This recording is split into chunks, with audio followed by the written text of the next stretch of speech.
जब आगे ओके होगा तो कैसे क्या होगा, आगे तो हमें जाना ही पड़ता।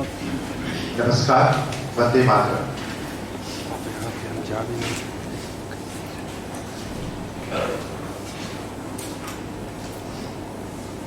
केंद्रीय सतर्कता आयोग एक सर्वोच्च सत्तानिष्ठ संस्थान है जिससे भ्रष्टाचार से निपटने की सतर्कता प्रशासन पर सामान्य अपेक्षा रखने के लिए अधिदेश प्राप्त है। भ्रष्टाचार के जोखिम के संबंध में जन जागरूकता बढ़ाने, सतर्कता जागरूकता सप्ताह आयोग के उपायों में से एक है। सतर्कता जागरूकता सप्ताह प्रत्येक वर्ष उस सप्ताह के दौरान मनाया जाता है जिसमें सरदार वल्लभ भाई पटेल का जन्मदिन आता है, यानी 31 अक्टूबर। तो इस बार आयोग ने निर्णय लिया कि 31 अक्टूबर से 6 नवंबर 2022 तक ये सतर्कता जागरूकता सप्ताह हम मनाएंगे, जिसका थीम है भ्रष्टाचार मुक्त भारत, विकसित भारत। इसी के उद्घाटन समारोह पर आज हम सभी यहाँ एकत्रित हैं। हमारे बीच हमारे मुख्य अतिथि श्री रघुराज सिंह जी पधार चुके हैं और हम निदेशक महोदय की आज्ञा से कार्यक्रम की शुरुआत करना चाहेंगे। सबसे पहले हम दीप प्रज्वलन की प्रक्रिया पूरी करें, क्योंकि दीप प्रज्वलन की सर्वप्रथम होना चाहिए। हमारा मार्गदर्शन इसमें होता है।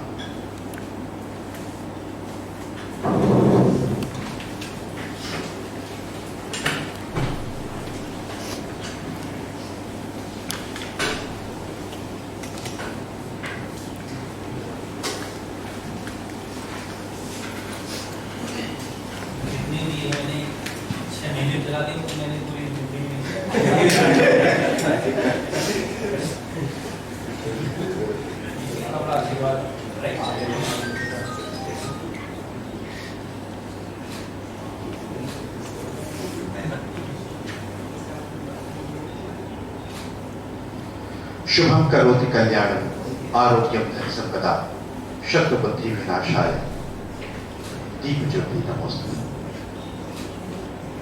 दीप जलाने की कवायद जिससे हमारा पथ आलोकित हो सके, हमारा कार्यक्रम निर्बाध गति से चल सके, पथ में अंधेरे को हटाने का संकल्प।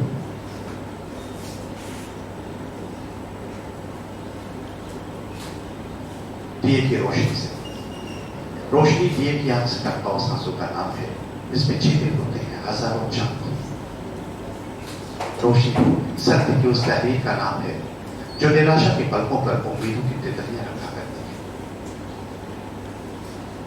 बालक की मुट्ठी में कैद उस आकाश का नाम है जिसमें बैठी आकाश गंगा हमें अंधेरे से लड़ने का पाठ सिखाती है। उसी रोशनी की खबर, उसी रोशनी की शुरुआत, जिससे हम आगे बढ़ सके, हमारा पथ प्रदर्शन हो सके।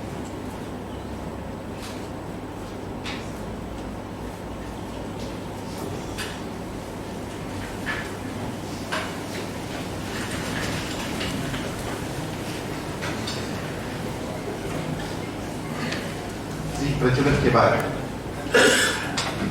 हम अपने मुख्य अतिथि श्री रघुराज सिंह जी का स्वागत करेंगे। हम अपने निदेशक महोदय से अनुरोध करें कि वो श्रीफल देकर हमारे मुख्य अतिथि का स्वागत करें।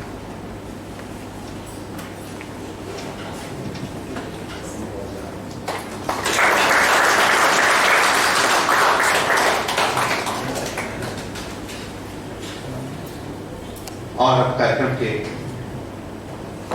उद्घाटन एवं कार्यक्रम के बारे में संक्षिप्त जानकारी देने के लिए हम अनुरोध करेंगे विशेष कार्याधिकारी डॉक्टर रमेश पांडे सर से कि वो कार्यक्रम की संक्षिप्त जानकारी दें।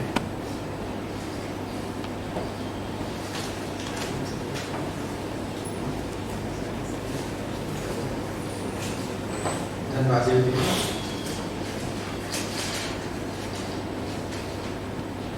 माननीय अध्यक्ष श्री रघुराज सिंह जी, आदरणीय निदेशक महोदय श्री रमाशंकर वर्मा जी, सम्मानित सभी विभागाध्यक्ष, अधिष्ठातागण, अन्य सभी क्रियाकला केंद्रों के अध्यक्ष, कुल सचिव, उप कुल सचिव एवं अन्य सभी गणमान्य अतिथि, आप सभी को मेरा हार्दिक अभिनंदन एवं प्रार्थना। जैसा कि आप सभी को सर्वविदित है कि भारतवर्ष के समृद्ध काल के स्वर्णिम अवसर पर हम सभी आज सतर्कता जागरूकता अभियान के अंतर्गत सत्यनिष्ठा की शपथ लेने हेतु यहाँ कर रहे हैं। भारत सरकार के शिक्षा मंत्रालय द्वारा निर्गत दिशा निर्देशों के अंतर्गत 31 अक्टूबर से 6 नवंबर 2022 तक सतर्कता जागरूकता अभियान मनाया जा रहा है, जिसमें इस वर्ष भ्रष्टाचार मुक्त एक विकसित भारत की संकल्पना सुनिश्चित की गई है। इस दिन और सप्ताह के चयन का भी एक विशेष महत्व है, क्योंकि आज ही के दिन भारतवर्ष में एक विराट भारत रत्न लौह पुरुष एवं सत्यनिष्ठ सरदार वल्लभ भाई पटेल का जन्म हुआ था, जिसे एकता दिवस के रूप में मनाया जाता है और राष्ट्रपिता संस्थान में अनेकानेक गतिविधियों को संचालित किया गया है। लौह पुरुष पटेल जी के राष्ट्र प्रेम, फौलादी इरादों एवं सत्यनिष्ठा को जीवंत रखने हेतु भारत सरकार ने उनके जन्मदिन वाले सप्ताह को सतर्कता जागरूकता अभियान सप्ताह के रूप में हर वर्ष मनाने का संकल्प लिया है, जिससे हम और हमारी आने वाली पीढ़ियां सत्यनिष्ठ कर्तव्यनिष्ठ होकर श्रीमद् भागवत गीता के मूल मंत्र कर्मण्येवाधिकारस्ते मा फलेषु कदाचन को चरितार्थ कर अपने जीवन को सफल बना सकें और भारत को भ्रष्टाचार मुक्त एक विकसित भारत बनाने में अपना अमूल्य योगदान अर्पित कर सकें। उनकी कर्तव्य निष्ठा का एक दृष्टांत आपके सामने रखता हूँ। जब वो कोर्ट में एक समय बहस कर रहे थे, उसी समय उनकी पत्नी की मृत्यु का समाचार उनको एक स्लिप में लिख के उनके सामने रखा गया। 1 मिनट के लिए उसे पढ़ा और एक क्षण के लिए रुके, परंतु उन्होंने अपनी बहस पूरी करके ही उस कोर्ट से प्रस्थान किया। इससे अधिक कर्तव्य निष्ठा का कोई और उदाहरण नहीं हो सकता। ये कोई कपोल कल्पना नहीं, बल्कि एक वास्तविक घटना है जो हर नवयुवक को सदैव प्रेरित करती है और राष्ट्रभक्त एवं कर्तव्यनिष्ठ होने की प्रेरणा देती है। इस कार्यक्रम के मुख्य अतिथि श्री रविराज सिंह जी को मेरा अंतःकरण से अभिनंदन है। आपका खुद का जीवन त्याग तपस्या एवं सत्यनिष्ठा का साक्षात उदाहरण है। एक दृष्टांत आपके लिए भी देना चाहूंगा कि एक मुवक्किल आपके सामने आता है कि साहब मुझे बचा लो, तो आपने कहा चिंता मत करो, अपना पूरा प्रयास करेंगे, तुमको कुछ नहीं होगा, लेकिन वास्तविक घटना क्या होगी ये आप मुझे बता दो। उस वास्तविक घटना को बताने में उसने अपना अपराध कबूल किया, क्योंकि उसने एक नृशंस बालक की हत्या की थी जमीन जायदाद के मामले में। आपने उससे साफ साफ मना किया कि मैं तुम्हारा केस नहीं लड़ सकता। सत्यनिष्ठा का चाहते तो आप काफी से धन अर्जित कर सकते थे, केस लड़ सकते थे, पर आपने पैसा न कमाते हुए सत्यनिष्ठा सत्य के मार्ग पर चलने का जो समर्पण किया, वो सत्यनिष्ठा का आज के लिए एक अच्छा उदाहरण पेश करता है। आपका जीवन मेरे लिए भी एक आदर्श एवं अनुकरणीय जीवन है। धन्यवाद सर। आपकी गणना में उपस्थित ने इस कार्यक्रम की सफलता को और सार्थक बना दिया। इस सप्ताह आने वाले दिनों में संस्थान में निबंध, क्विज, वाद विवाद, प्रतियोगिता, सेमिनार एवं वर्कशॉप आदि अनेक कार्यक्रमों का आयोजन किया जाएगा और सत्यनिष्ठा के प्रति लोगों को यथासंभव जागृत एवं प्रेरित किया जाएगा। आप सभी से विनम्र निवेदन है कि अपने अपने विभाग में सत्यनिष्ठा की शपथ एवं विभिन्न प्रतियोगिताओं का आयोजन सुनिश्चित करें और सभी गतिविधियों की रिपोर्ट फोटोग्राफ सहित ओएसडी ऑफिस कार्यालय को पेश करने का कष्ट करें। इसके लिए आप लोगों को अग्रिम धन्यवाद। जय भारत।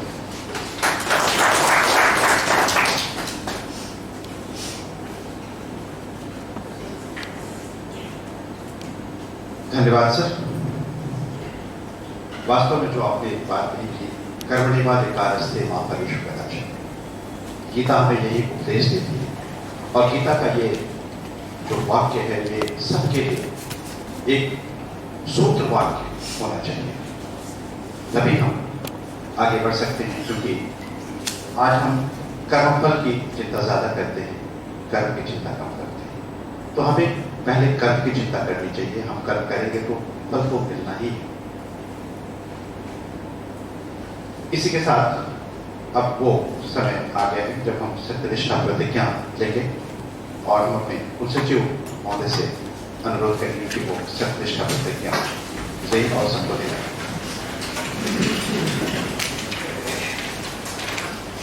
हमारा विश्वास है कि हमारे देश की आर्थिक, राजनीतिक तथा सामाजिक प्रगति में भ्रष्टाचार एक बड़ी बाधा है।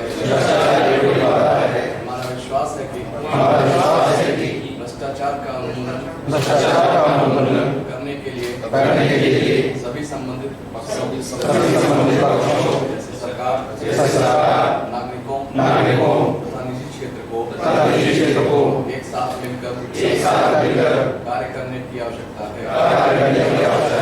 इस दिशा में स्वयं को एक उदाहरण के रूप में प्रस्तुत करने तथा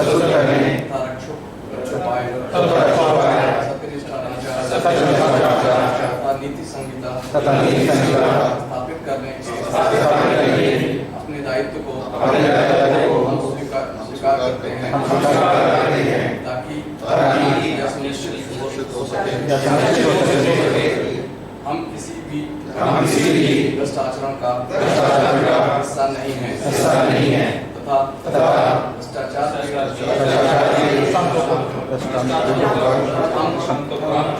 अत्यधिक तेजी से कार्यवाही करते हैं। हम मानते हैं कि भ्रष्टाचार उन्मूलन करने में तथा अपने कार्यों के सभी पहलुओं में सत्यनिष्ठा, पारदर्शिता तथा सुशासन के उच्चतम मानक बनाए रखने के लिए एक संगठन होने के नाते हमें सामने से नेतृत्व करना होगा। अतः प्रतिज्ञा करते हैं कि हम नीतिपरक कार्य पद्धतियों को बढ़ावा देंगे एवं ईमानदारी और सत्यनिष्ठा की संस्कृति को प्रोत्साहन देंगे। हम ना तो रिश्वत देंगे ना ही रिश्वत देंगे। हम पारदर्शिता, जिम्मेवारी तथा निष्पक्षता पर आधारित निगमित सुशासन की प्रतिज्ञा करते हैं। हम कार्यों के संचालन में संबंध कानूनों, नियमावलियों तथा अनुपालन प्रक्रियाओं का पालन करेंगे। हम अपने सभी कर्मचारियों के लिए एक नीति संहिता अपने कर्मचारियों को उनके कर्तव्यों के ईमानदार निष्पादन के लिए उनके कार्य से संबद्ध नियमों, विनियमों आदि के बारे में सुग्राही बनाएंगे। हम समस्याओं तथा कपटपूर्ण देने के लिए समस्या समाधान तथा पर्दाफाश करेंगे। हम संबंधित पक्षों एवं समाज के अधिकारों तथा हितों का संरक्षण करेंगे।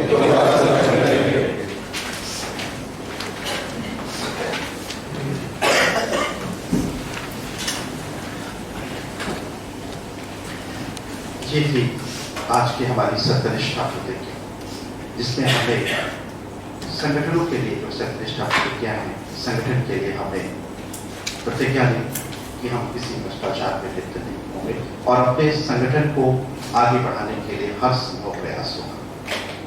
इस तरह का प्रयास, इस तरह की प्रतिज्ञा वास्तव में हमारे आत्मा को, हमारे अंदर के मन को संबल प्रदान करता है और हम आगे बढ़ने की कोशिश करते हैं। और अब हमारे पास कुछ संदेश हैं हमारे माननीय राष्ट्रपति, माननीय प्रधानमंत्री जी एवं शिक्षा मंत्री जी के संदेशों को हम वाचन करेंगे। तो सबसे पहले हम आमंत्रित करेंगे हमारे सहायक कुल सचिव सत्यजीत कुमार जी को कि वो राष्ट्रपति और माननीय प्रधानमंत्री जी का के संदेश का वाचन करें।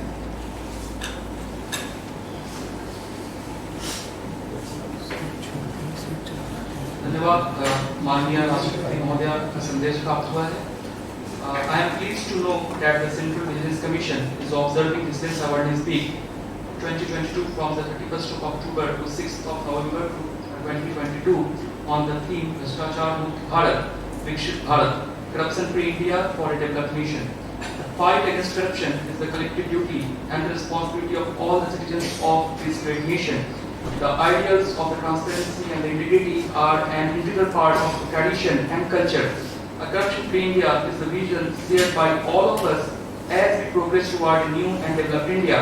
We need to recreate the ideals of the integrity and accountability and strive towards embracing the values that have guided us in our journey so far. On this occasion, I commend the Central Vigilance Commission for its efforts in combating corruption and convey my best wishes for the success of Vigilance Awareness Week. माननीय राष्ट्रपति महोदय का एक संदेश था। अब माननीय प्रधानमंत्री जी का भी संदेश प्राप्त है। केंद्रीय सतर्कता आयोग द्वारा 31 अक्टूबर से 6 नवंबर 2022 के बीच सतर्कता जागरूकता सप्ताह के आयोजन के बारे में जानकर प्रसन्नता हुई है। इस वर्ष सतर्कता जागरूकता सप्ताह के लिए भ्रष्टाचार मुक्त भारत विकसित भारत विषय का चयन सराहनीय है। भ्रष्टाचार न केवल सामान्य नागरिक को उसके अधिकारों से वंचित करता है, बल्कि देश की प्रगति में अवरोध भी उत्पन्न करता है और एक राष्ट्र के रूप में हमारी सामूहिकता की शक्ति को प्रभावित करता है। बीते 8 वर्षों में हम भ्रष्टाचार के खिलाफ जीरो टॉलरेंस की नीति को अपनाकर आगे बढ़ रहे हैं, जहां यह संदेश स्पष्ट है कि भ्रष्टाचार करने वाले किसी भी व्यक्ति या संस्थान को बख्शा नहीं जाएगा। इस तरह देश में विश्वास का एक वातावरण उत्पन्न हुआ है, जिसमें हर ईमानदार व्यक्ति आज खुद पर गर्व महसूस करता है। भ्रष्टाचार को मूल से उखाड़ फेंकने के लिए पूरी प्रक्रिया, पूरी व्यवस्था को पारदर्शी बनाया जा रहा है। तकनीक और रिफॉर्म्स के जरिए व्यवस्था को मजबूती प्रदान की जा रही है, ताकि न केवल आज बल्कि भविष्य में भी किसी भी स्तर पर भ्रष्टाचार की गुंजाइश न रहे और नागरिकों का हित सुरक्षित रहे। यह जानकर चिंता हुई है कि इस वर्ष आयोग द्वारा निवारक सतर्कता उपायों पर 3 महीने का एक विशेष अभियान भी चलाया जा रहा है। कहा गया है प्रक्षालनार्थी पंकस्य दूरात् स्पर्शनं परम, अर्थात गंदगी लग जाए फिर उसे साफ करो, इससे अच्छा है कि गंदगी लगने ही ना दो। जिन परिस्थितियों की वजह से भ्रष्टाचार पनपता है, हमारे लिए उन पर प्रहार करना आवश्यक है। आजादी के अगले 25 वर्षों की यात्रा एक भव्य और विकसित भारत के निर्माण में हम सभी का कर्तव्य काल है। यह अवसर एक सशक्त और आत्मनिर्भर भारत के निर्माण में अपने प्रयासों में तेजी लाने का है। मुझे विश्वास है सतर्कता जागरूकता सप्ताह का आयोजन जीवन में ईमानदारी, सत्यनिष्ठा और पारदर्शिता को बढ़ावा देकर राष्ट्र निर्माण के लिए हमारे संकल्पों की मजबूती प्रदान करेगा। केंद्रीय सतर्कता आयोग को आयोजन की सफलता और भविष्य के प्रयासों के लिए हार्दिक शुभकामनाएं। माननीय प्रधानमंत्री जी का संदेश है। धन्यवाद।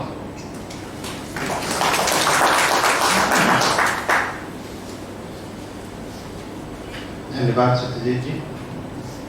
एक और संदेश है मंत्री शिक्षा, कौशल विकास और उद्यमशीलता भारत सरकार, माननीय धर्मेंद्र प्रधान जी। उनका मैसेज है, It gives me immense pleasure to learn that the Central Vigilance Commission, New Delhi, is observing Vigilance Awareness Week this year from 31st October to 6th November 2022, with the theme of Corruption-Free India for a Developed Nation. Bhrastachaar Mukt Bharat, Viksit Bharat. Corruption is an obstacle that the people of a country must overcome to be happy and developed nation. The national goals of economic prosperity, infrastructural development, and overall advancement will remain elusive until corruption is wiped out from our country. Every Indian wishes to live in a cleaner, prosperous, progressive, stronger, self-reliant, more organized India. Corruption is like a cancer to the health and prosperity of a nation. It gives me great pride to see various initiatives that have been taken by the Central Vigilance Commission in their fight against corruption. I am certain that this will go a long way in bringing about an environment that reaffirms the inherent strength and resilience of our nation. The day corruption dies, a new India will automatically emerge and stun the world with its advancement in all fields. I call for all citizens of this country to join in this fight against corruption. I wish all the success for all such endeavors of Central Vigilance Commission. ये संदेश था शिक्षा मंत्री, कौशल विकास और उद्यमशीलता भारत सरकार माननीय धर्मेंद्र प्रधान जी का। और अब हम आमंत्रित करेंगे संस्थान के मुख्य सतर्कता अधिकारी प्रोफेसर रवि प्रकाश तिवारी सर को कि वो केंद्रीय सतर्कता आयुक्त के संदेश का वाचन और अपना व्याख्यान करें।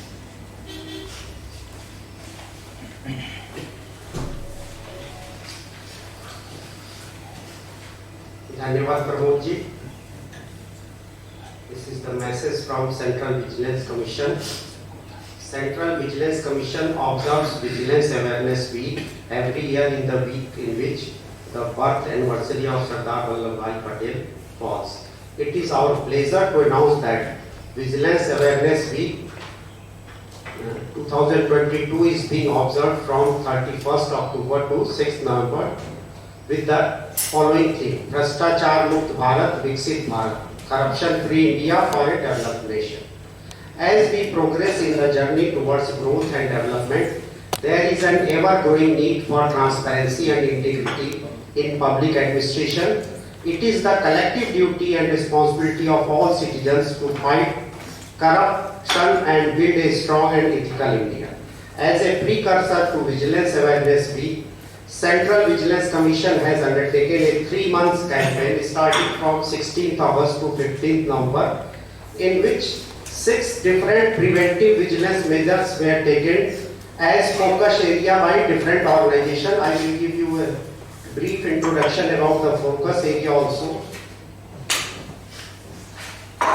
जो फोकस एरिया है 6, उसमें संपत्ति प्रबंधन है, परिसंपत्तियों का प्रबंधन है, लीज लॉकअप मैनेजमेंट है, रिकॉर्ड मैनेजमेंट है, तकनीकी पहल जिसमें 2 पैरामीटर शामिल हैं: वेबसाइट का रखरखाव और अपडेशन, ग्राहकों और स्टाफ को सेवा प्रदायगी के लिए नए क्षेत्रों की पहचान करना, जिन्हें ऑनलाइन पोर्टल पर लाया जाना तथा ऑनलाइन प्लेटफॉर्म बनाने के लिए कदम उठाना। जहां कहीं भी आवश्यक हो दिशा निर्देशों, परिपत्रों और मैनुअलों का अपडेशन अद्यतनीकरण। 15/8/2022 की स्थिति के अनुसार शेष शिकायतों का निपटारा करना। जो भी शिकायतें प्राप्त हुई हैं सेंट्रल विजिलेंस कमीशन से या जहां से भी, उसकी एक विस्तृत रिपोर्ट हमको 15 नवंबर तक भेजनी है। ये प्रोफार्मा हम सभी विभागाध्यक्षों और अधिष्ठातागण को मेल भी करेंगे। इसमें कई एनेक्सर्स हैं जिनको भर के हम लोगों को नवंबर में भेजना है केंद्रीय सतर्कता आयोग को। तो ये हमारे 6 प्रिवेंटिव विजिलेंस मेजर्स हैं जो फोकस एरिया में, जिसपे हमको कार्य करना है। 15 नवंबर तक रिपोर्ट तैयार करके भेजनी है। इसी कंटिन्यूएशन में जो मैसेज था, children are the future of the country and they would play a key role in building our nation. Keeping this in mind, we have also had an essay competition on this year for class 10th, 11th and 12th students, and nearly 10,000 CBSE schools across the country have taken part and expressed their views on the subject. The Commission appeals to all citizens to come together to reaffirm our commitment to bring about integrity in all aspects of life for the nation's development. बस एक चीज मैं और बता के, इसमें vigilance angle की बात की गई है इस मैसेज में। तो विजिलेंस एंगल क्या होता है इसके बारे में थोड़ा देख करके मैं अपनी वाणी को विराम दूंगा। The following can be categorised as cases having vigilance angles: demand and और acceptance of illegal gratification, misappropriation of government money and property, breach of trust in respect of public fund, forgery or falsification of documents for getting undue advantages for self or somebody else, showing false expenditure of government money with improper motive, incurring unnecessary government expenditure with motive of giving undue benefits to others, possession of assets disproportionate to the known source of income, drawal of false travelling allowance, daily allowance, house rent allowance, etc., private trade, business or employment speculations and investment, promotion and management of companies, non-declaration or suppression of assets or submission of false or incorrect or misleading asset statements, omission to the reports to the appealing authority about acquisition of property and acceptance of gift when that is necessary under the conduct rule, financial impropriety, lack of supervision, negligence of duty, arbitrary action, etc., resulting to loss of government money is falling under the category of vigilance angle. Unauthorized raising of subscriptions, unauthorized lending and borrowing, unauthorized obtaining of the patents, abuse of power or authority for deriving improper gain for self-relative friends, etc. These are the vigilance angles. So we have to stop these practices here in our academic institutions also. I hope we will prepare a complete report on the format given by the Central Vigilance Commission, and we have to send it latest by 15th November. Thank you all.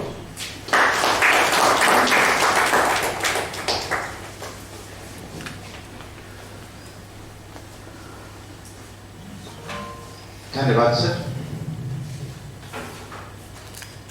हमारे बीच आज के हमारे मुख्य अतिथि के रूप में उपस्थित हैं श्री रविराज सिंह जी, अधिवक्ता उच्च न्यायालय इलाहाबाद प्रयागराज।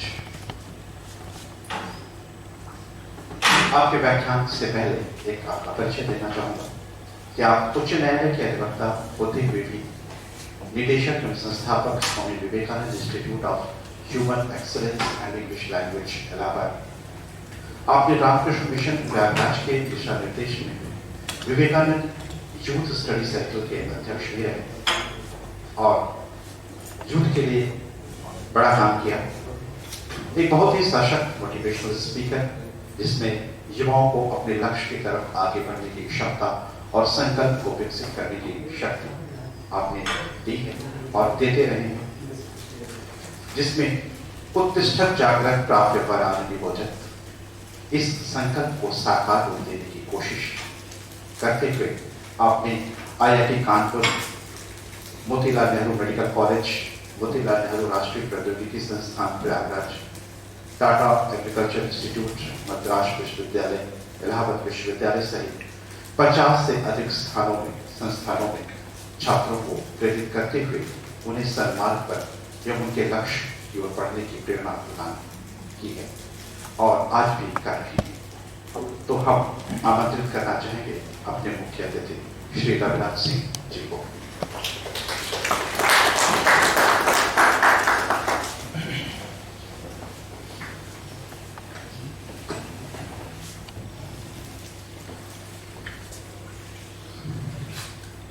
आदरणीय संस्थान के निदेशक महोदय और आप सभी सम्मानित हमारे प्राध्यापक, हम सीधे विषय पे आते हैं। भ्रष्टाचार क्या है? सबसे पहले तो ये समझने की जरूरत है। क्या दिक्कत है? अच्छा,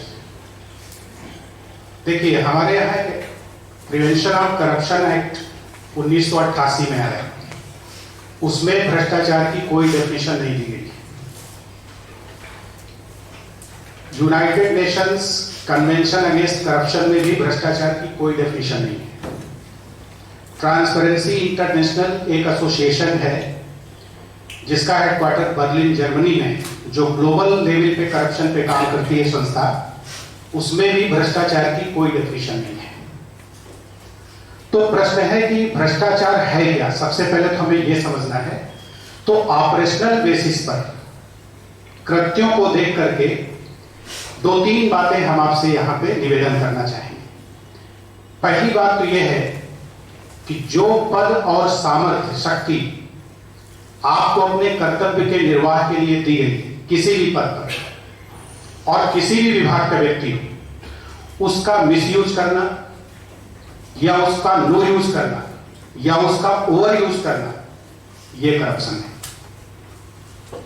अगर आप अपने कर्तव्य और अपने पावर्स को मिसयूज करते हैं, किसके लिए? For your personal and private gains, अपने व्यक्तिगत लाभ के लिए।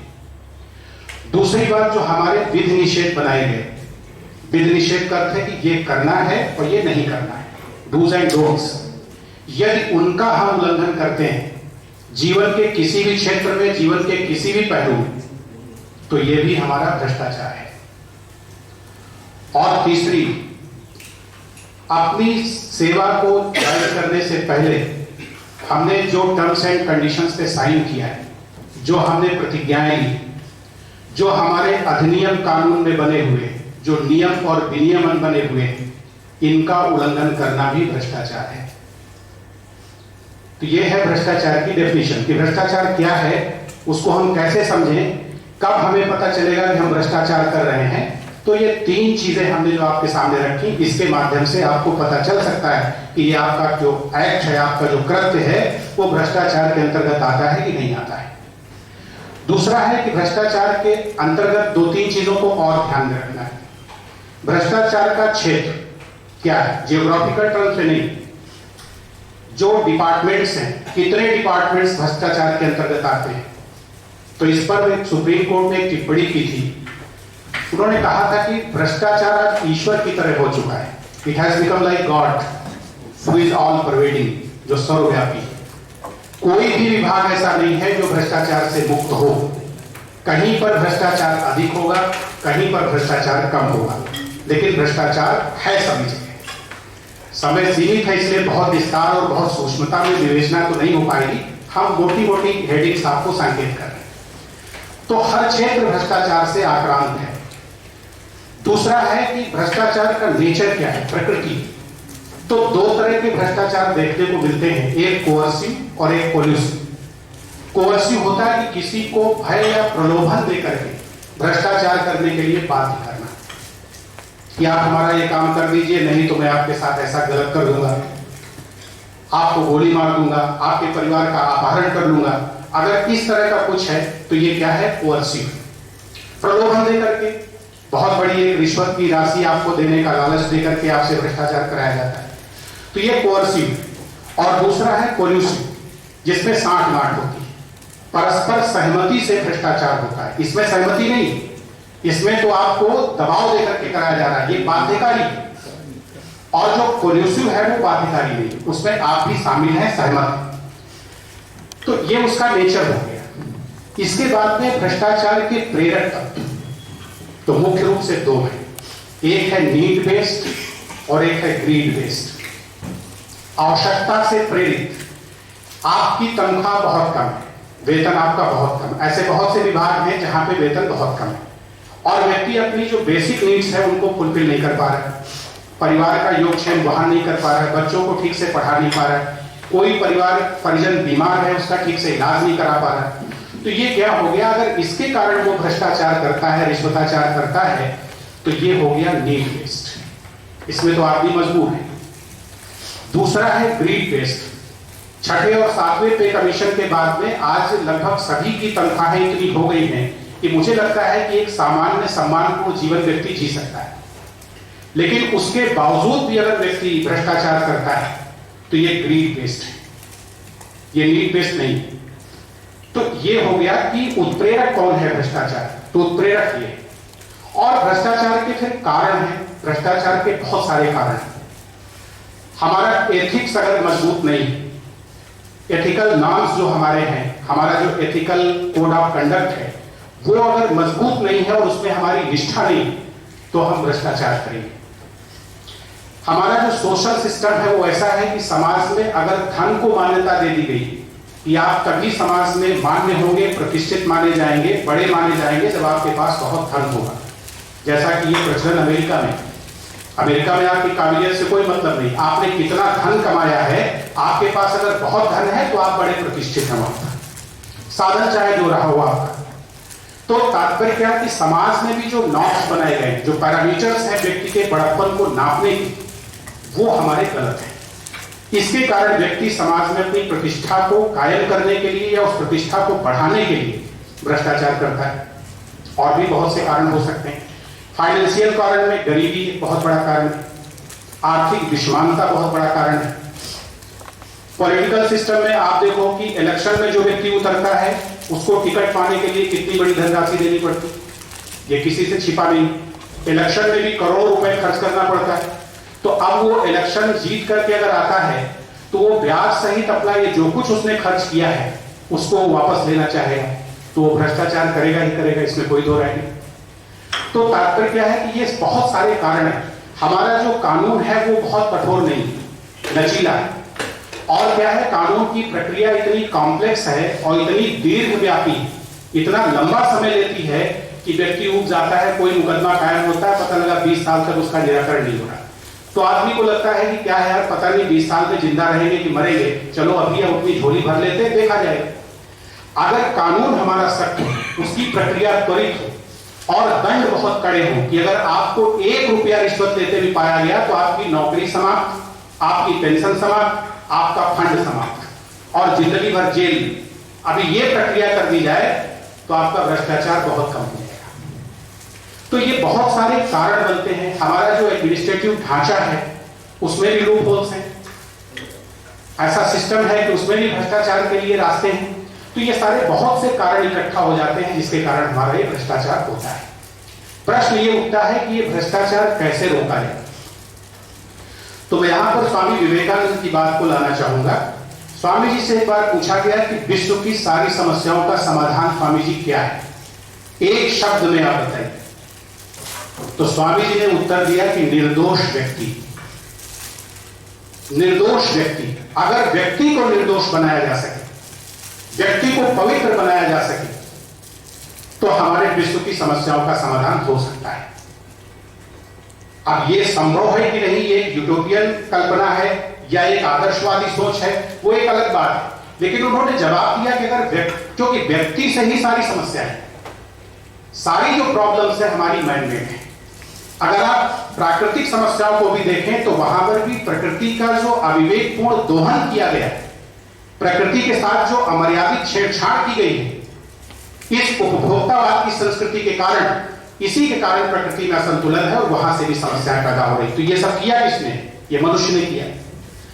तो इस मनुष्य को स्वामी जी कहते हैं अगर ठीक कर दिया जाए तो हमारे देश में ही नहीं विश्व में भी जो भी ये भ्रष्टाचार अनाचार की समस्या है इसका समाधान संभव हो सकता है। और उसका उपाय जो स्वामी जी बताते हैं वो कहते हैं कि हमारी शिक्षा पद्धति वो संस्कार और मूल्यों से ओतप्रोत होनी चाहिए।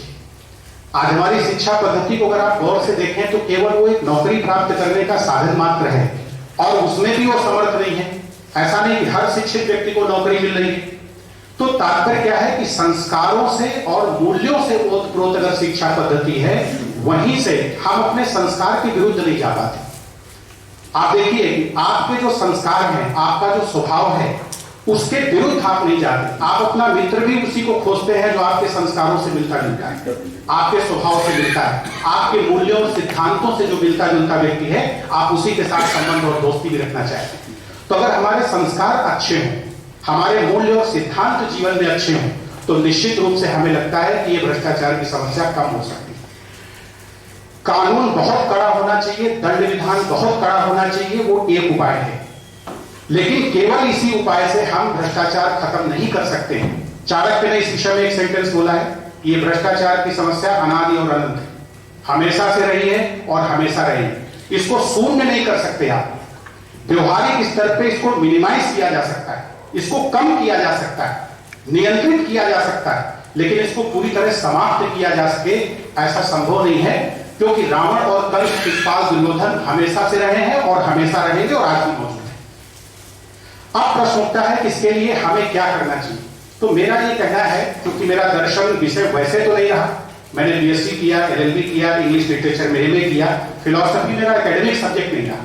लेकिन चूंकि विवेकानंद दर्शन पे मैंने राष्ट्र के अंदर 600 से ज्यादा speeches, more than 200 top most institutions में डिलीवर किए, तो मेरी जो सोच है वो थोड़ी सी दार्शनिक और आध्यात्मिक। तो मुझे ऐसा लगता है कि व्यक्तिगत स्तर पे हम विवेकानंद के जीवन को लें, स्वामी जी के जीवन की 2 घटनाएं हम आपके सामने रखें और उसके बाद उसको थोड़ा सा एनालाइज करें। स्वामी जी जब अमेरिका गए तो अमेरिका का एक बहुत बड़ा व्यक्ति था रॉकफेलर, जैसे आज के समय में बिल गेट्स हैं, हमारे एलन मस्क हैं, ये इस कोटि का वो व्यक्ति था धन के मामले में, और बहुत रोगी व्यक्ति था, उसको बहुत शरीर में कष्ट था। तो रॉकफेलर से जुड़ा हुआ एक व्यक्ति स्वामी जी से परिचित था। तो रॉकफेलर को उस व्यक्ति ने बताया कि भारत से एक सन्यासी आए हैं और मेरा विश्वास है कि तुम उनसे मिलो, शायद तुम्हारी समस्या का समाधान निकलेगा। रॉकफेलर मिलने के लिए स्वामी जी से आता है। स्वामी जी के पर्सनल सेक्रेटरी से वो कहता है कि मुझे स्वामी जी से मिलना है। पर्सनल सेक्रेटरी अंदर जाते हैं, स्वामी जी से बताया तो स्वामी जी ने उसको अंदर बुलवा लिया। रॉकफेलर अंदर जाते हैं, स्वामी जी बैठे हुए हैं, वो सामने खड़ा हुआ है, उसको बड़ा बुरा लग रहा है कि स्वामी जी ने बैठने के लिए नहीं कहा। स्वामी जी ने पूछा कि yes, what made you come here, कैसे आपका आना हुआ। तो बड़े अभिमान के एटीट्यूड में स्वामी जी को देखता है और उसने कहा कि मैंने सुना है कि आप भारत से यहाँ पर धन इकट्ठा करने के लिए आए हैं। तो कई करोड़ डॉलर की चेक उसने उस समय स्वामी जी के सामने मेज पे ऐसे फेंका और कहा कि लो, इसको ले जाओ, अपने देश के नंगे भूखे लोगों की मदद करो। विवेकानंद ने बड़े गौर से उसको देखा और उस चेक को उठाया और उसके 2 टुकड़े किए और डस्टबिन में ऐसे उठा के फेंक दिया। और स्वामी जी ने कहा कि you bloody, you can not purchase this Indian seer, तुम भारत के इस ऋषि को खरीद नहीं सकते। ये बल कहां से आया विवेकानंद ने, ये सोचने की बात है। हम ये समझते हैं कि जब तक हम बाह्य एजेंसियों के द्वारा पकड़े नहीं जाएंगे, हमें विजिलेंस कमीशन जब तक नहीं पकड़ेगा, पुलिस नहीं पकड़ेगी, सीबीआई नहीं पकड़ेगी, सीबीसीआईडी नहीं पकड़ेगी, पुलिस नहीं पकड़ेगी, डिपार्टमेंटल इंक्वायरीज नहीं शुरू होंगी, तब तक हम बहुत सुरक्षित हैं। आप सुरक्षित नहीं हैं। जो आपके अंदर बैठा हुआ अंतश्चेतना आपकी है, जो अंतरात्मा, वो 24 घंटे एक एक कृत्य को आपके देख रही है। आप क्या करते हो, क्या सोचते हो, क्या भावनाएं हैं, क्या धारणाएं हैं, क्या योजनाएं हैं, सब कुछ आपका intention, motive, knowledge, everything is clear to that consciousness. ये जो हमारी चेतना है, जिसको हम अंतरात्मा कुछ भी कह सकते हैं, जिसको साक्षी कह सकते हैं, जिसको आपके हृदय में बैठा हुआ परमात्मा ईश्वर कह सकते हैं, ये जो हमारी अंतश्चेतना है, ये अपराध बोध से, पाप बोध से निरंतर मुक्त रहे और आपका जो आत्म तेज और आत्म बल है वो प्रगल्भ बना रहे, अपराजित बना रहे, दुर्दमनीय बना रहे। इसके लिए जरूरी है कि हमारा जीवन निष्कलंक, निष्पाप और निर्दोष होना चाहिए था। यही बल स्वामी जी के जीवन में था कि करोड़ों डॉलर की चेक उस महापुरुष को खरीद नहीं पाई। और आज हम एनजीओ बना करके, आश्रम बना करके, मठ बना करके कितने फ्रॉड करते हैं इस पैसे को पाने के लिए। आज भी वो रामकृष्ण मिशन चल रहा है, क्योंकि वो एक ऐसी इंस्टीट्यूशन है जहां पर करप्शन जीरो है, जहां पर भ्रष्टाचार के प्रति टॉलरेंस बिल्कुल जीरो है। किसी भी प्रकार की त्रुटि और गलती वहां पर कतई बर्दाश्त नहीं की जाती। स्वामी जी ने जो नियमावली दी है, उस नियमावली के तहत वहां पर संस्थान को चलाया जाता है। तो हमारी जो ये अंतरात्मा है, ये हमें ना धिक्कारे, इसकी दृष्टि में हम अपराधी न सिद्ध हो सके, हम अपनी आंख से अपनी आंख को मिला सके, ऐसा हमारा जीवन होना चाहिए। तब हम व्यक्तिगत स्तर पर भ्रष्टाचार करने से रुकेंगे। दूसरी बात, उनके चरित्र को लांछित करने के लिए अमेरिका में न जाने कितनी बार उनके साथ में ऐसा षड्यंत्र किया गया कि अत्यंत सुंदरी महिलाओं को स्वामी जी के साथ लगाया गया, लेकिन स्वामी जी ने उनमें भगवती का ही दर्शन किया, मां का ही दर्शन किया। यदि प्रत्येक नारी में आप ये दृष्टि रख सकें, देवी का भाव रख सकें, मात्र दृष्टि रख सकें, तो आपके जीवन में जो आचारगत सुचिता है वो कभी भी छूट नहीं सकती, बाहर नहीं जा सकती। तो ये जो काम और कांचन, ये दो जो सबसे मूल चीज होती है व्यक्ति को अपने जीवन में पतित करने के लिए, स्वामी जी दोनों पर विजयी थे। उनके गुरु की भी घटना है रामकृष्ण के जीवन में। मधुर बाबू जो काली मंदिर के प्रबंधक थे और उन्हीं का था, जो दक्षिणेश्वर काली मंदिर है वो रानी रासमणी जी का था और रानी रासमणी जी के दामाद थे मधुर बाबू जी। 50,000 रुपए रामकृष्ण परमहंस को वो देने के लिए आए। उस समय आप सोचो 50,000 रुपए की कीमत उस समय क्या थी। ठाकुर ने कहा कि तू मेरे त्याग को भ्रष्ट करना चाहता है, मुझे लालची और लोभी बनाना चाहता है। मैं अपने इस मन को जो उस ब्रह्ममयी मां के स्तर पर निरंतर चिंतन करता है, उसी में लीन रहता है, उस मन को मैं नीचे उतार करके तेरे इस कागज के टुकड़ों में ले आऊं। और मथुर बाबू को डांट करके भगा दिया। ये जो हमारे अंदर का भाव है, हमारी कोशिश हो कि हम इस भाव में जीवन जीना शुरू करें। और दूसरी बात, कर्म का जो सिद्धांत है वो आपको कतई नहीं छोड़ेगा, ये आप पक्का जान के रखिए। चाहे बुद्ध और प्रकट रूप से, दृश्य और अदृश्य रूप से, ज्ञात और अज्ञात रूप से आप कुछ भी कर रहे हैं, लेकिन उसका फल आपके सामने जरूर आएगा। हम नाम किसी का नहीं लेना चाहते। आज जिन माफियाओं की दुर्गति जेलों में हो रही, क्या कभी उन्होंने स्वप्न में सोचा था कि ऐसी स्थिति हमारी रहेगी? कभी नहीं सोचा था कि हमारे कुकर्तों का, अपराधों का और पापों का इतना बड़ा दुष्परिणाम कि हमारा पूरा का पूरा साम्राज्य समाप्त कर दिया जाएगा, कोई व्यक्ति आकर के करेगा। लेकिन योगी आदित्यनाथ जी पैदा हो गए, कर्म का फल देने के लिए आ गए। तो आप जो भी करोगे, कर्म का सिद्धांत आपको कभी छोड़ने वाला नहीं है। भगवान राम के पिता थे दशरथ, उनसे एक अपराध हुआ था, श्रवण कुमार की हत्या, और वो भी भूल में हुआ, अनजाने में हुआ। लेकिन दशरथ को उसका दंड भोगना पड़ा, जबकि स्वयं बेटा उनका राम स्वयं ईश्वर था, परमात्मा था। उसके बाद भी उनकी रक्षा नहीं हो पाई।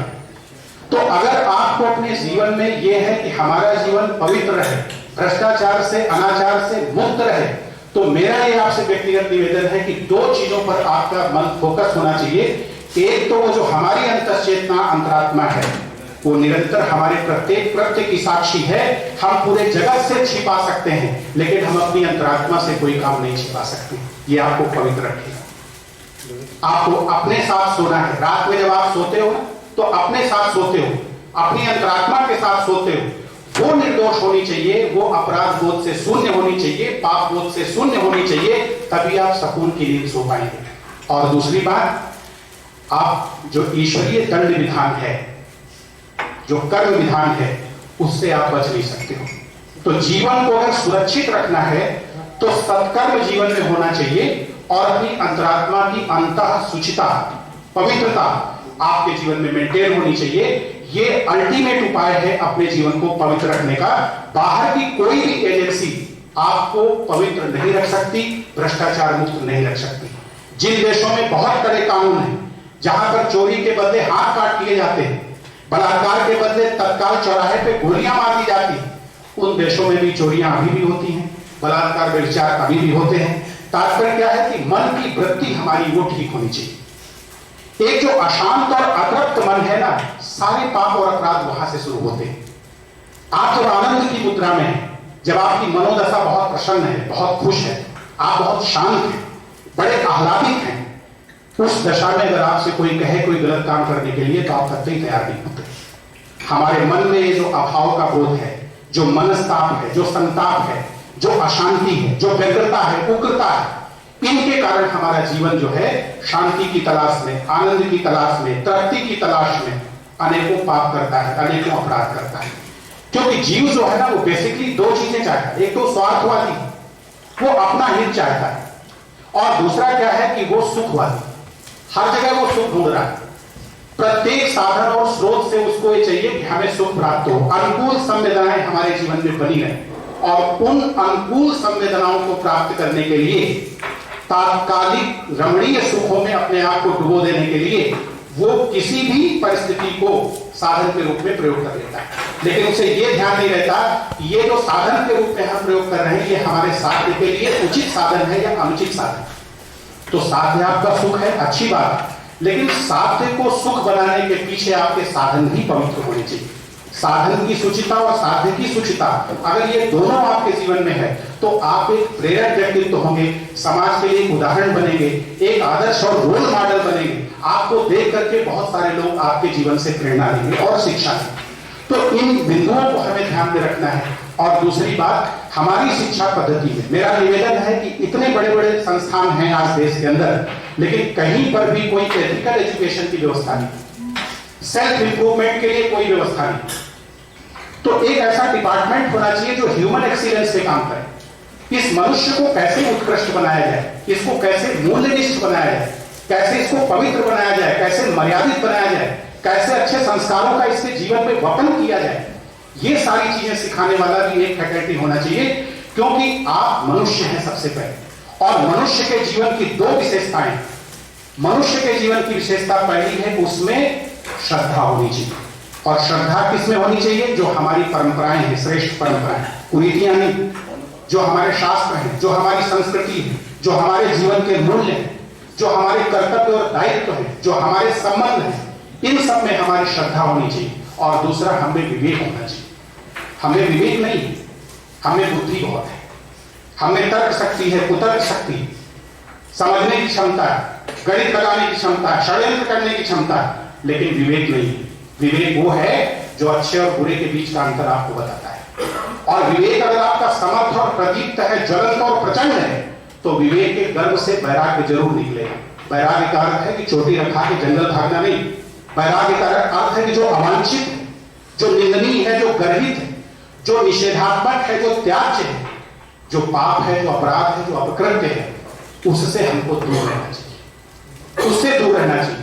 तो अगर ये विवेक और श्रद्धा का तत्व हमारे जीवन में आ जाए तो हम अपने जीवन में बहुत कुछ अच्छा कर सकते हैं। इन्हीं चीजों को विकसित करने के लिए, एक सुंदर चरित्र का निर्माण करने के लिए, शारीरिक, मानसिक, बौद्धिक, नैतिक, भावनात्मक, आध्यात्मिक, सांस्कृतिक, इन सारे पहलुओं को जो हमारे व्यक्तित्व से जुड़े हैं, उनको विकसित करने के लिए हमारे संस्थानों में एक फैकल्टी ऐसी होनी चाहिए जिस फैकल्टी में इन सब चीजों पे काम होना चाहिए। और सारे स्टूडेंट्स जो भी इंस्टीट्यूशन के अंदर आपके पढ़ रहे हैं, उनका सबका पार्टिसिपेशन उसमें अनिवार्य किया जाना चाहिए। ऐसी व्यवस्था होनी चाहिए।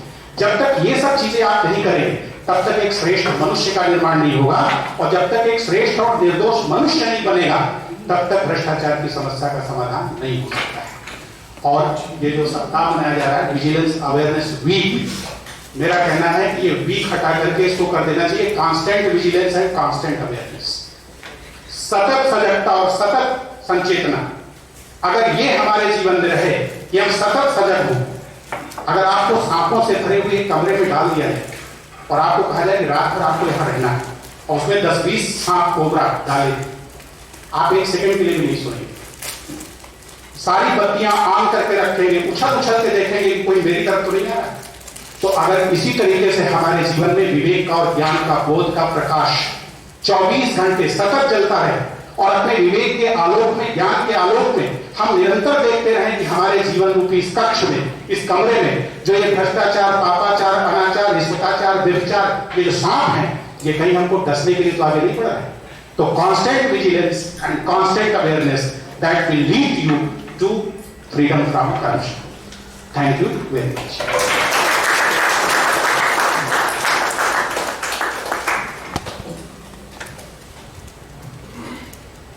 धन्यवाद सर, आपने हमारा मार्गदर्शन किया कि वास्तव में हमें सबसे पहले मनुष्य बनने की राह पर चलना होगा। और एक मनुष्य, यानी जैसे स्वामी जी का वाक्य है कि निर्दोष मनुष्य, जिसमें शिक्षा, संस्कार और मूल्य हो, और ये मूल्य अंतर्निहित होता है। मूल्य कभी थोपा नहीं जाता। मूल्य हमें आत्ममंथन से आता है। हम योगा करें, हम मेडिटेट करें, अपने बारे में सोचें, तो स्वयं को जानो। जैसे एक शब्द है नो थायसेल्फ, तो स्वयं को जानने से ही ये मूल्य आ सकते हैं। इसी मूल्य की संकल्पना साकार होती है जो हमारे राष्ट्रीय आदर्श वाक्य है, मुंडकोपनिषद से लिया गया है, सत्यमेव जयते। सत्य की हमेशा जय होती है। और हम इस सत्य को प्राप्त करने के लिए हम अपने संस्कारों को अगर लेकर चलेंगे, अपने मूल्यों को लेकर चलेंगे, तो अवश्य हमें सत्य मिलेगा। इसी के साथ हम निवेदन करेंगे अपने निदेशक महोदय से कि वो अपना आशीर्वचन बताएं।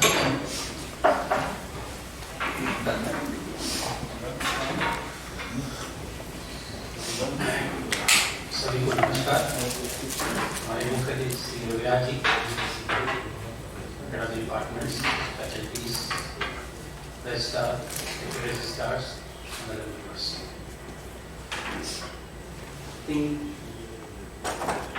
हम आज विजिलेंस अवेयर वीक के लिए इकट्ठे हुए हैं, और जिसमें हमने अभी दो लोगों का प्रवचन भी सुना और उन्होंने बहुत सारी जानकारियाँ दी कि भ्रष्टाचार की जरूरत क्यों, मुक्त करने की क्यों जरूरत है, क्योंकि हमारे समाज में भ्रष्टाचार है।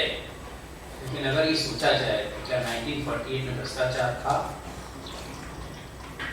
या कम था या बहुत कम था, और आज हम उसकी बात क्यों कर रहे हैं, जबकि 1948 जब हमारा 1950 में संविधान बना था तब ये बात नहीं थी।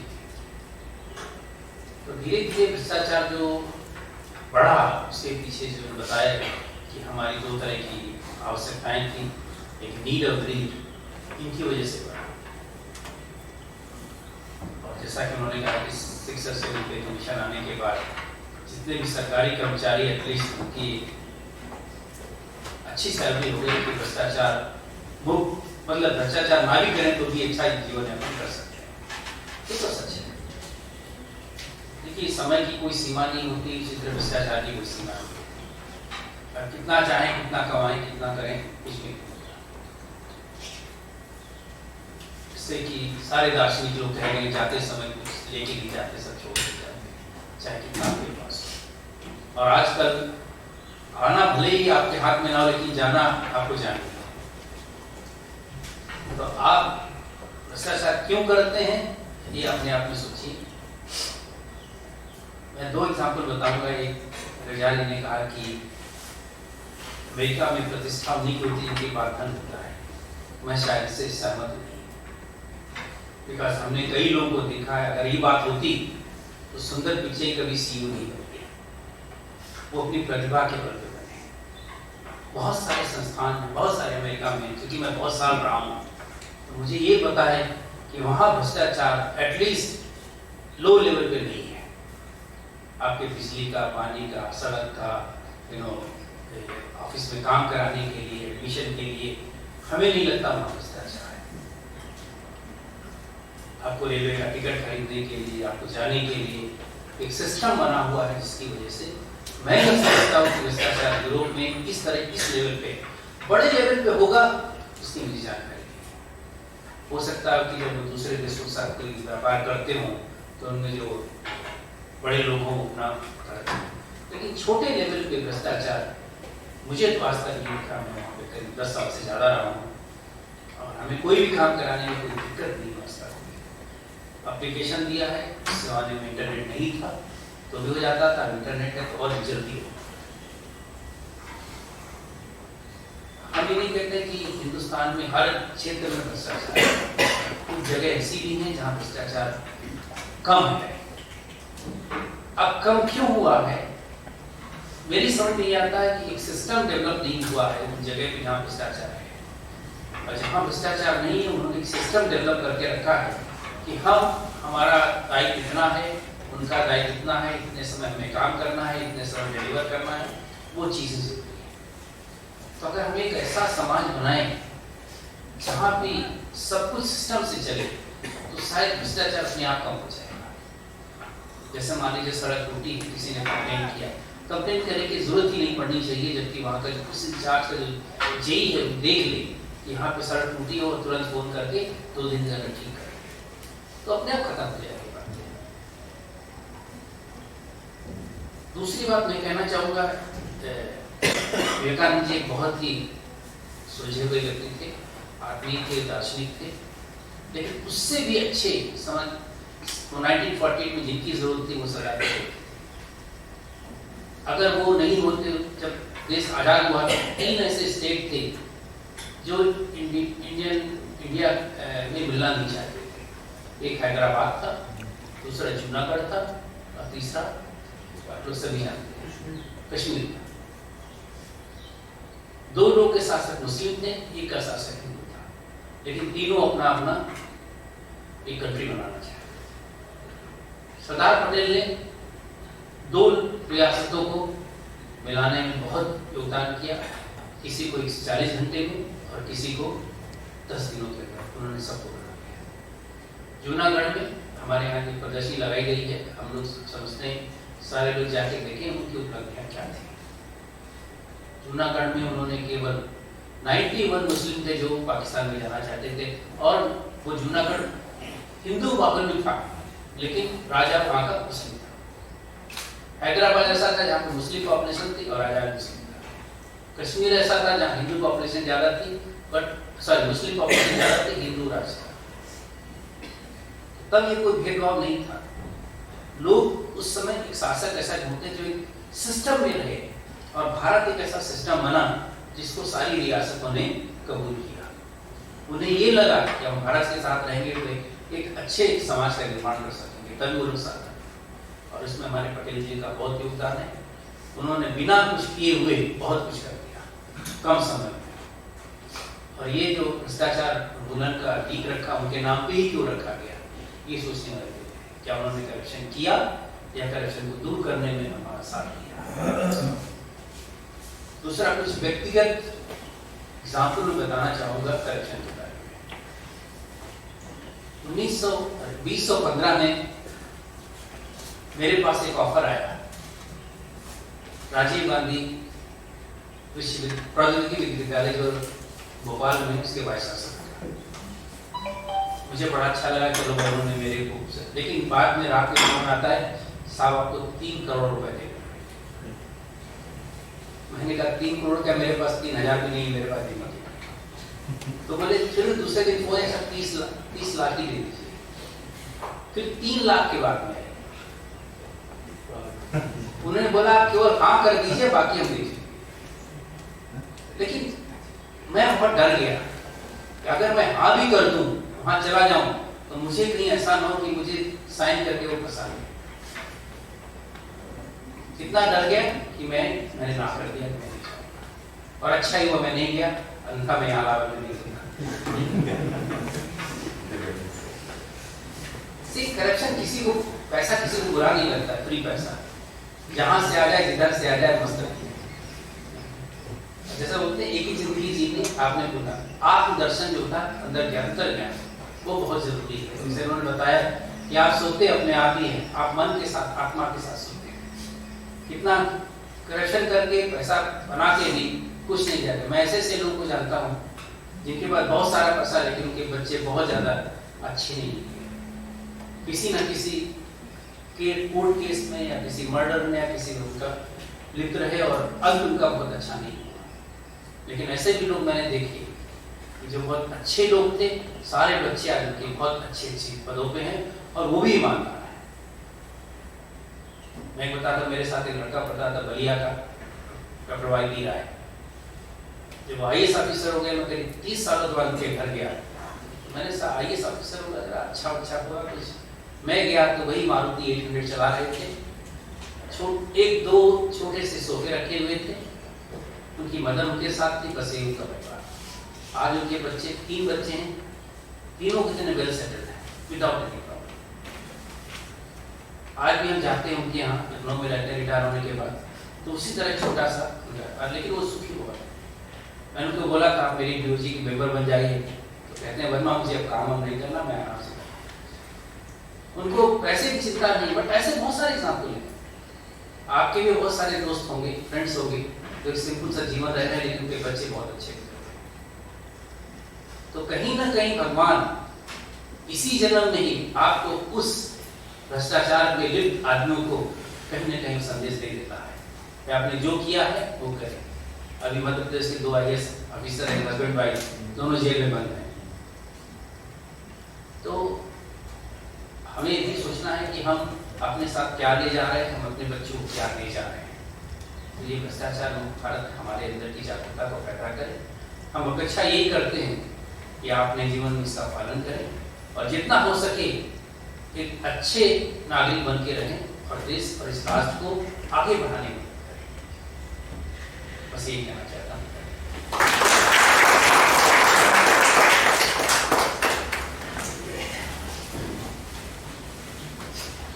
धन्यवाद सर, आपने हमारा मार्गदर्शन किया।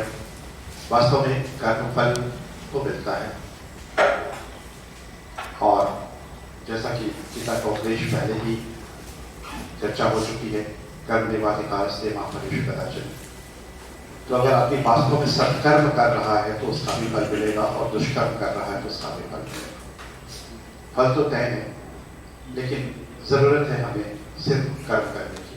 और सत्कर्म करें तो ज्यादा अच्छा है। इसी के साथ हम निवेदन करेंगे अपने सहायक कुल सचिव श्री ज्ञानी कुमार तिवारी से को धन्यवाद ज्ञापन किया है।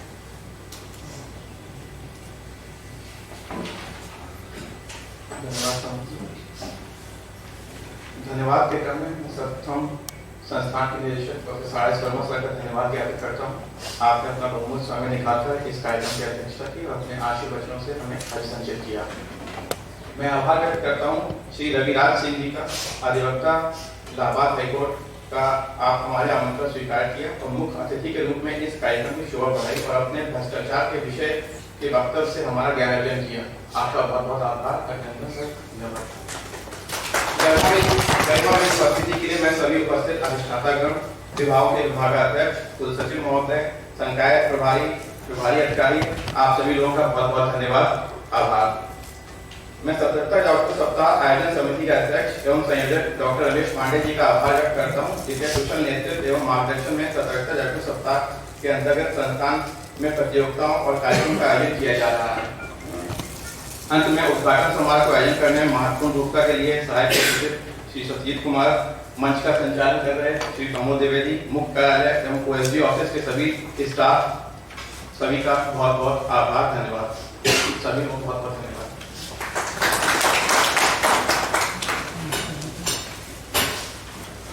और हम अपने निदेशक महोदय से अनुरोध करेंगे कि वो मुख्य अतिथि का सम्मान करें, अंगवस्त्र और स्मृति चिन्ह देकर।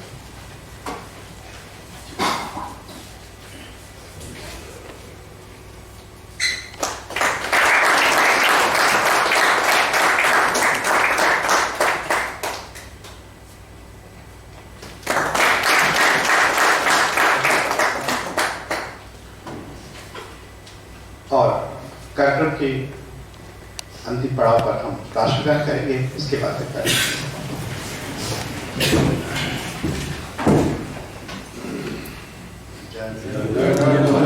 अधिनायक जय हे भारत भाग्य विधाता, पंजाब सिंध गुजरात मराठा द्राविड़ उत्कल बंग, विंध्य हिमाचल यमुना गंगा उच्छल जलधि तरंग, तब शुभ नामे जागे तब शुभ आशीष मांगे, गाहे तब जय गाथा, जनगण मंगलदायक जय हे भारत भाग्य विधाता, जय हे जय हे जय हे जय जय जय जय हे।